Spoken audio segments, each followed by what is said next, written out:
Part 4 of how to develop an international mindset in cultural awareness. This one is pretty interesting and pretty small kind of thing, but so very much important to know. This is actually don't stand too close. How to develop an international mindset and cultural awareness. Don't stand too close. I know to develop an international mindset, it needed. Literally. If you have this kind of common sense kind of thing, logic kind of thing, people will automatically will get that yeah, you're having that international mindset. Also, it also builds up. It is kind of small thing, people miss it. So don't be like mindset, international mindset, and don't stand too close. Yeah, it comes at it. So there we go with it. Don't stand too close. What do I mean by it? What actually people do? First thing that people do. What happened? They're just what happened? They're just smelling their shampoo, the cream they have used, in the perfume. Like they're just totally focusing on it, and they're even asking, "Hey, which cream you have used in? Which oil you have put in? Shampoo." You're professional. You're having international mindset. Why are you asking this kind of question? It doesn't suit your personality, persona. No, not at all. Then what? What's the need? Obviously 0%. But still people ask.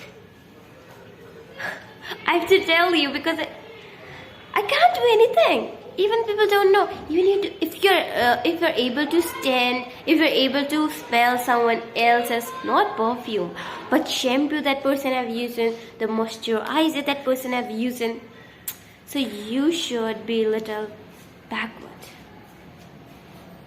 You should stand a little backward, because in India, it's some places that it's okay, but in the Western world, it's totally no. Even if you're standing too close, people will say, "Hey, you're standing in my personal space." Personal. Okay? Catching it? Personal space. Personal. Even if you're standing a little bit too much close, they will even get beat you up. Punch you up. So remember it. Okay? And one thing which I actually noticed that in India, what happened? Some aunties standing in the stairs, balcony. They see that, group is talking of aunties. They just run up, they just come and join their talk. Yeah, even they don't know them. Yeah, you're correct. Yeah, it happens like this only. My child is so talkative. My child is so naughty, this. They be like this. They're joining their talk without their permission. In India, it's okay, but in the Western world, no. If you're doing like this, they even can beat you, punch you. Even let me just tell you one thing. Of one man and his child. Not just one child, it was actually grown up. Even he was in his 30s. But he's the son of his little child, okay? So they were new in America. Not America, Australia. So they went there. So what happened that they were going inside the lift, and one Australian family was there. A small one, mama, daddy, child. Child is so small. Around 2 years, shoulders. 2 years, and that child was having a black mark, which we also called it a birthmark. Then that father, who was Indian actually, but doing that, Australia asked that, "Hey baby, what happened to you?" Yeah. And he was asking so sweetly, with love, for care.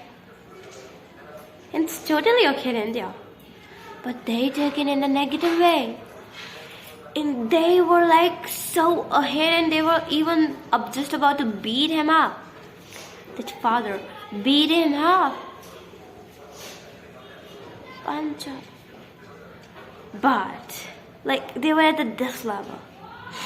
But fortunately, that father, senior father, son was there. That's why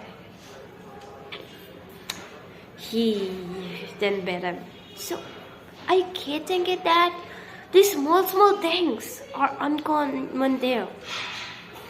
Like in Western worlds, like teenagers leave their houses and they go somewhere else at such an early age. But it's not so very much common in India. So these things matters a lot. And if you don't follow these things, like these old things were like common and not common in Western world, but common in India. Like something, it's not common, it's not okay. People found it offensive. Like this thing was found offensive in Western world and not in India. Like kissing. In Australia type of country, Western world, people didn't find offensive. It's okay, totally okay. But in India, it is at particular places. So you should know wherever you're going, whichever city, whichever person you're meeting, you should know that is that person is comfortable, where that person is from, because these things all matters or not.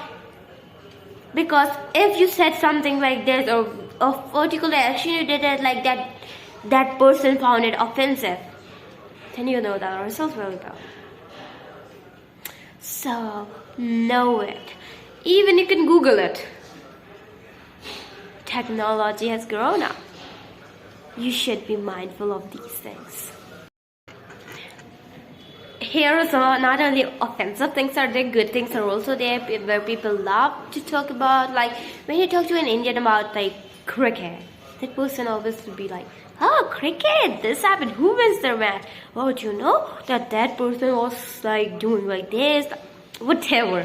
And when you talk to an Australian about football, that person also will show his interest. So that's what the thing is.